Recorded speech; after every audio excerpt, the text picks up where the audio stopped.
उत्तर प्रदेश में भीषण गर्मी के बीच बिजली कटौती को लेकर मुख्यमंत्री योगी आदित्यनाथ ने रविवार को उच्च स्तरीय समीक्षा बैठक की। उन्होंने अधिकारियों को सख्त निर्देश दिए कि गांव हो या शहर, कहीं भी बिजली नहीं कटनी चाहिए। राजधानी लखनऊ में बिजली संकट के खिलाफ आम जनता ने विरोध प्रदर्शन भी किया। सरकार ने शहरों में 24 घंटे और ग्रामीण क्षेत्रों में 18 घंटे आपूर्ति का आदेश जारी किया है। अखिलेश यादव ने भाजपा पर जमकर हमला बोला। उन्होंने कहा कि बीते 10 वर्षों में भाजपा ने बिजली उत्पादन के लिए कुछ नहीं किया, सिर्फ बिल बढ़ाकर जनता की जेब काटी है। उन्होंने कहा कि महंगाई, बेरोजगारी और भ्रष्टाचार चरम पर पहुंच गए हैं। सपा अध्यक्ष ने दावा किया कि 2027 में उनकी पार्टी के कार्यकर्ता यूपी की सभी 403 सीटों पर मजबूती से लड़ाई लड़ेंगे। उत्तर प्रदेश में पेट्रोल और डीजल की कीमतें एक बार फिर बढ़ गई हैं। 11 दिनों में यह चौथी बार है जब तेल के दाम बढ़े हैं। लखनऊ में पेट्रोल 102 रुपए प्रति लीटर के पार पहुंच गया है। आम जनता इस लगातार बढ़ती महंगाई से बेहद परेशान है। विपक्ष ने इसे जनता के साथ सरकारी धोखाधड़ी करार दिया है। कहा जा रहा है कि विधानसभा चुनाव से पहले ये दाम और भी बढ़ सकते हैं। बसपा सुप्रीमो मायावती ने दोनों प्रमुख पार्टियों पर तीखा हमला बोला। उन्होंने कहा कि सपा और भाजपा दोनों ही दलित विरोधी मानसिकता रखते हैं। मायावती ने कार्यकर्ताओं से 2027 के लिए अभी से जुटने की अपील की। उन्होंने कहा कि बहुजन समाज को किसी के झांसे में नहीं आना चाहिए। बसपा अपने दम पर चुनाव लड़ेगी और किंग मेकर बनकर उभरेगी। उन्होंने कानून व्यवस्था को लेकर भी राज्य सरकार को घेरा। जौनपुर में दूल्हा आजाद बिंद हत्याकांड का 1 लाख का इनामी बदमाश रवि यादव पुलिस एनकाउंटर में मार गिराया गया। इस दौरान मुठभेड़ में एक एसएचओ को भी गोली लगी। रवि ने 1 मई को शादी से लौट रहे दूल्हे आजाद बिंद को हाईवे पर गोलियों से भून दिया था। पुलिस अब भी मामले के 2 अन्य आरोपी प्रदीप और भोले की तलाश में जुटी है। इस एनकाउंटर के बाद इलाके में पुलिस की छवि मजबूत हुई है। 6. यूपी में स्थायी डीजीपी की नियुक्ति को लेकर आज 26 मई को बड़ा फैसला होगा। संघ लोक सेवा आयोग यूपी के नए डीजीपी का पैनल तय करने के लिए बैठक करेगा। प्रदेश में पिछले 4 साल से कोई स्थायी डीजीपी नहीं है। इस बैठक में केंद्रीय गृह सचिव और यूपी के मुख्य सचिव भी शामिल होंगे। पीयूष आनंद, राजीव कृष्ण और पीसी मीणा के नाम पैनल में सबसे आगे माने जा रहे हैं। यूपी पुलिस को जल्द ही पूर्णकालिक मुखिया मिलने की उम्मीद है।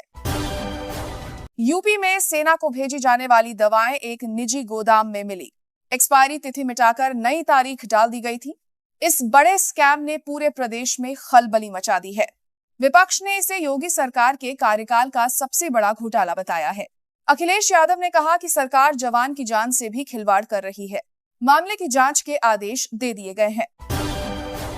आरजेडी नेता तेज प्रताप यादव ने वाराणसी और मिर्जापुर दौरे पर बड़ा बयान दिया। उन्होंने कहा कि 2027 में उत्तर प्रदेश में योगी आदित्यनाथ तीसरी बार सरकार बनाएंगे। तेज प्रताप ने साफ कहा कि वे समाजवादी पार्टी और अखिलेश यादव का समर्थन बिल्कुल नहीं करते। उन्होंने कहा कि यूपी की जनता अभी अखिलेश के शासन को नहीं भूली है। इस बयान ने बिहार और यूपी दोनों की राजनीति में नई हलचल मचा दी है। सपा ने इस बयान को राजनीतिक छलावा बताते हुए खारिज किया। बीएसपी सुप्रीमो मायावती ने सपा प्रवक्ता राजकुमार भाटी के विवादित बयान पर कड़ा रुख अपनाया है। भाटी ने ब्राह्मण समाज को लेकर जो अभद्र टिप्पणी की थी, उस पर मायावती ने अखिलेश से तत्काल माफी की मांग की। उन्होंने कहा कि इससे सपा का ब्राह्मण विरोधी और जातिवादी चरित्र एक बार फिर सामने आ गया है। अखिलेश यादव ने भाटी को बंद कमरे में हिदायत देकर यह संदेश दिया है कि 2027 से पहले पार्टी में किसी की बेलगाम बयानबाजी बर्दाश्त नहीं होगी। ये मामला यूपी की जातिगत राजनीति में एक बड़े तूफान का संकेत बन रहा है। बीएसपी सुप्रीमो मायावती के भतीजे आकाश आनंद आज पिता आनंद कुमार के साथ पार्टी की अहम बैठक में पहुंचे और मायावती के पैर छुए, लेकिन उन्हें प्रदेश की कोई बड़ी जिम्मेदारी नहीं सौंपी गई। सूत्रों का कहना है कि मायावती अभी भी आकाश को सीधे मैदान में उतारने से बच रही हैं। 2027 के चुनाव से पहले बीएसपी में उत्तराधिकार की सियासत तेज होती जा रही है। इस बैठक के बाद लखनऊ के सियासी गलियारों में चर्चाओं का बाजार गर्म है। अमेरिकी विदेश मंत्री मार्को रूबियो अपनी पत्नी के साथ आगरा पहुंचे। उन्होंने ताजमहल का दीदार किया और इसकी तारीफ में कसीदे पढ़े। यूपी पुलिस और केंद्रीय सुरक्षा बलों ने पूरे आगरा में जबरदस्त सुरक्षा घेरा बनाया था। इस दौरे ने एक बार फिर आगरा और यूपी को अंतर्राष्ट्रीय नक्शे पर चमका दिया। स्थानीय व्यापारी और पर्यटन उद्योग से जुड़े लोग इस दौरे से बेहद उत्साहित हैं। मुख्यमंत्री योगी ने इसे यूपी के लिए गर्व का पल बताया। गंगा दशहरा के अवसर पर कैराना स्थित यमुना तट पर हरियाणा और उत्तर प्रदेश के लाखों श्रद्धालुओं ने डुबकी लगाई। घाटों पर भक्तों का सैलाब उमड़ पड़ा और पूजन दान का माहौल रहा। प्रशासन ने मेले की सुरक्षा के लिए हजारों पुलिसकर्मी तैनात किए। नौतपा की तपती गर्मी के बीच भी श्रद्धालुओं के उत्साह में कोई कमी नहीं दिखी। पूरे पश्चिमी यूपी में इस पर्व का धार्मिक महत्व काफी बड़ा माना जाता है। उत्तर प्रदेश में भीषण गर्मी का कहर जारी है। मौसम विभाग ने मेरठ, शामली, बुलंदशहर और सहारनपुर में आज तेज आंधी, बारिश की चेतावनी जारी की है। पूरे प्रदेश में नौतपा की गर्मी से जनजीवन अस्त व्यस्त है। कई जिलों में तापमान 45 डिग्री के पार जाने की आशंका जताई गई है। स्वास्थ्य विभाग ने लू से बचाव के लिए अलर्ट जारी किया है। सपा अध्यक्ष अखिलेश यादव ने 2027 के विधानसभा चुनाव को लेकर बड़ा ऐलान किया। उन्होंने कहा कि इंडिया ब्लॉक बरकरार रहेगा और कांग्रेस के साथ मिलकर चुनाव लड़ा जाएगा। सपा ने पीडीए यानी पिछड़ा, दलित और अल्पसंख्यक समीकरण को और धार देने की तैयारी की है। उन्होंने कार्यकर्ताओं से कहा कि हर सीट पर ताकत से लड़ना है, कोई कमी नहीं छोड़नी है। भाजपा ने पलटवार करते हुए कहा कि 2027 में एक बार फिर योगी की ही सरकार बनेगी। दोनों पक्षों के बयानों से यूपी की सियासत में गर्मागर्मी तेज हो गई है। भाजपा सरकार का दावा है कि 2015 से 2026 के बीच यूपी ने 32,305 मेगावाट की बिजली क्षमता के लिए टाई अप किए हैं। पिछले 3 वर्षों में इसमें 62% क्षमता जोड़ी गई है। इस दावे पर अखिलेश यादव ने तंज कसा और कहा कि जब कागज पर बिजली है तो घरों में अंधेरा क्यों है। सपा ने कहा कि सरकार के आंकड़े और जमीनी हकीकत में जमीन आसमान का फर्क है।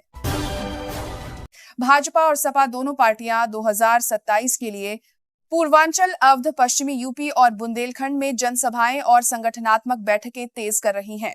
भाजपा कानून व्यवस्था, एक्सप्रेसवे और निवेश को अपनी उपलब्धि बता रही है। सपा पीडीए फॉर्मूले के जरिए जनता को अपने पक्ष में करने में जुटी है।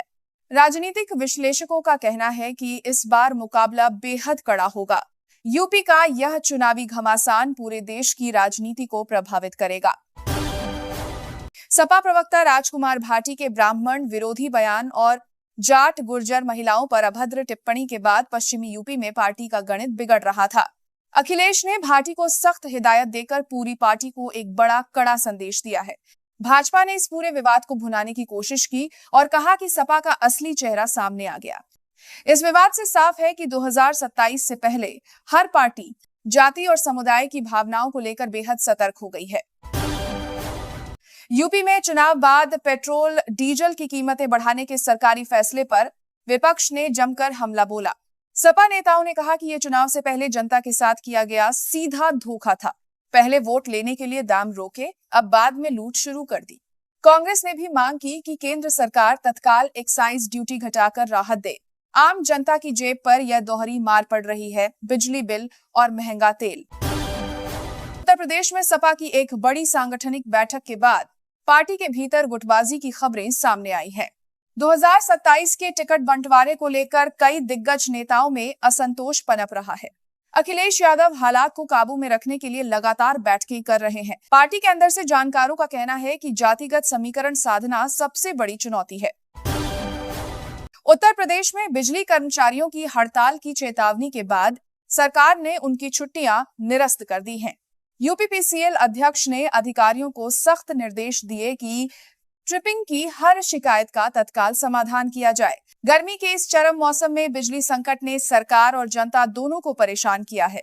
विपक्ष ने कहा कि यह साबित करता है कि योगी राज में ऊर्जा क्षेत्र पूरी तरह फेल है। मुख्यमंत्री योगी आदित्यनाथ ने लखनऊ में एक जनसभा को संबोधित किया। उन्होंने कहा कि 2027 के चुनाव में विपक्ष का सूपड़ा साफ हो जाएगा। माफिया और अपराधियों के खिलाफ जीरो टॉलरेंस की नीति जारी रहेगी।